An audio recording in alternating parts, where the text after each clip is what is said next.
Hey guys, it's Dan, Rocky Balboa 101, and today we're going to talk about Rocky versus Drago, the Rocky 4 director's cut.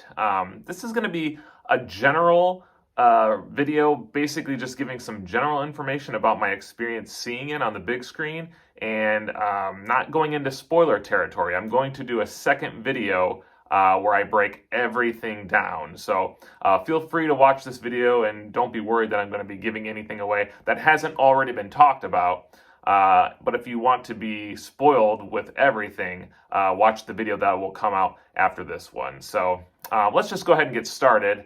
Yeah, I saw this in the movie theater, and just to give you a little bit of information on how that went, it was awesome. I had seen Rocky 4 in the theater when I was 6, and I saw Rocky 5 in the theater, and I saw Rocky Balboa, Creed 2. This one was special, though. You know, when I think back to Rocky 4 when I was a kid, I mean, I can remember seeing it in kind of bits and pieces, but this was a special event, and it was definitely worth going to the theater, and I'll give you a couple reasons why. So when we are walking down the hallway to our theater, we hear music playing from the theater, and sure enough, it's Rocky 4 music. They're actually playing it in the theater, and so that was just awesome. I'm just like, what the heck? So we walk in, and on the screen, there's Rocky 4 trivia that's cycling through. And I mean, it was definitely put on, fandom put on this event, and they did a great job. We were there probably we got into the theater about 15 minutes before the movie was going to start. So we're sitting there, we're getting to listen to the Rocky music and, read the trivia questions, and that was really cool. So then our show is at 7, so 7 comes rolling around, and online there were talk that it said in select theaters there was going to be like a live event. And I had no idea if our theater was going to have that. Well, sure enough, it did. It was awesome. So at 7 o'clock, all of a sudden, it cuts live to Philadelphia. And we get some shots of Sly, in Philadelphia that day. And then it cuts to, again, live into a movie theater. And there's a big stage, and it has Rocky lit up in letters and an interviewer. And then Sly comes out and sits, and he talks about basically Rocky in general and mostly about Rocky versus Drago. This goes on for about 30 minutes. So before the movie even starts, we're getting to sit there and listen live. That's what was so cool to me. And I have no idea if this is something that you can watch right now online. I haven't even looked into it, but it was a special thing for the, fans at that time, which was really cool. But yeah, they basically talked about Rocky and Rocky versus Drago, and you have to hear Sly. He, again, just covering some things that we already know, but then just talking about why he did the Rocky versus Drago cut. And, his basic reason was he wanted to take the goofiness out and make it more realistic and more serious. And on that note, he did succeed. So the movie starts at around 7:30. Again, I'm not going to go into major spoilers here. Now, of course, we've all seen we've all seen Rocky 4, but there are new scenes added, like brand new scenes, and I will go over those, but I just want to give a general idea, just in case, people don't want to be spoiled and they still want to see it. So, the opening of the movie is different. In Rocky 4, you kind of get the recap of the end of Rocky 3. This one's different. And the entire first act is what was changed, I think, the most of this film. And it's basically because, as we already know, Sly wanted to take the robot out. And if you watch Rocky 4, the robot is in a lot of that first act. So all that's gone. So we needed new scenes to be put in to cover the absence of the robot. So again, that was completely different.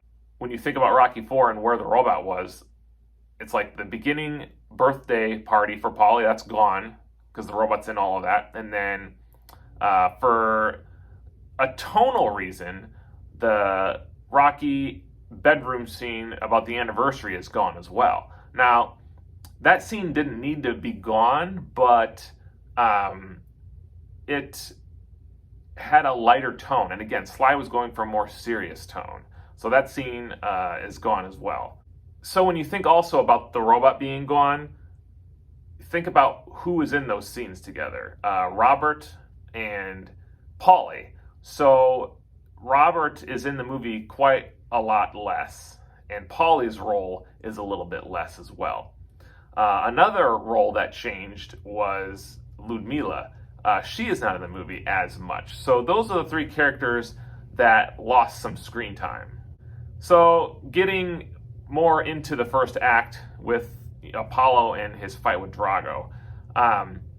Again, tonally, Rocky IV is very fun, I guess, in the beginning of the movie, with James Brown and all that, and that is toned down greatly. And again, I will go into more detail in my later review. But I gotta say this. The Apollo Creed Drago fight is so good. It was probably, for me, I don't know why, it sticks out in my mind as like my favorite part of the whole film.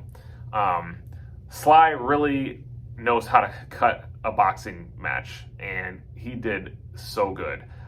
I've seen that fight so many times in Rocky IV, but it was changed enough to where it felt like a new fight. And again, I don't want to go into spoilers. I will in the later video. But that was so well done. I was emotionally involved in that for sure. The highlight of the movie for me right there.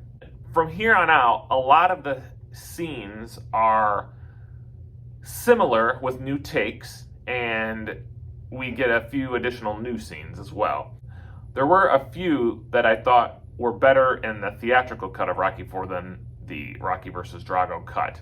But for the most part, I think the alternate takes were fine. The training montage of Rocky in Russia had some definite new additions plus alternate takes. That was pretty cool. It's just interesting when you're watching an old movie and you're seeing new things, and it just kind of it renews your interest, I guess. That was really, really cool. And again, the whole movie, Sly is taking it way more serious. Anything that was lighthearted or goofy has pretty much been removed. And tonally, it does make this director's cut fit in line more with Rocky, Rocky II, Rocky Balboa. So getting to the fight, Rocky versus Drago in the third act, again, amazing. The fight, again, feels different. I mean, you see some of the standard awesome shots, but it's not, again, I don't want to spoil things until the next video, but there's enough changes, and Sly did a lot of different things that made it unique and want you to keep watching and keep you interested in that it was different. So one thing Stallone did, and I don't think this is a spoiler, is that he made the punch hits sound more realistic. And really, basically, if you watch Rocky Balboa, when they're punching each other, and he was going for the realistic in that as well, he feels like that's the most realistic fight. Those, I swear it's the same punch sounds he used for the director's cut and all of the fighting in this movie. And I thought it worked just fine. I mean, I noticed it immediately. They weren't like cartoonish like hits that sounded like you got hit by a brick. It was, I think it's the same sound effect, but that definitely brought the movie down into the more realistic, side of things. At the end of the movie, it is handled differently. And again, I will go into it in the next video, but I think that it's very interesting to watch this film if you grew up with Rocky IV. And this is kind of how I want to close this video. I did have some issues with this movie, but I honestly don't know if I have the issues because the original Rocky IV cut is so embedded in my mind that it's just jarring to see something different or an alternate take and just be like, oh, okay. It makes me feel like if I had only seen Rocky IV a few times and not been such a big Rocky fan, if I would have watched this cut and those things that maybe bothered me wouldn't have bothered me. So it's so weird. I don't know how to react. I really want to see the movie again. I'm not sure when I'm going to see it again. Obviously, right now, just so you guys know, you can get it on Amazon on demand, and you have to pay for it. And I believe it's to rent like $6 and to buy $14 or $15. So I'm hoping everyone around the world can get it. I don't know if that's the case right now, but anyway, those are my general thoughts on the film. Again, I'm going to post another video after this with very detailed information about the movie, pretty much breaking it all down. So if you want to see that, please look forward to that video coming soon. Again, thanks guys for watching. I appreciate it, and hope you guys have a good rest of the day.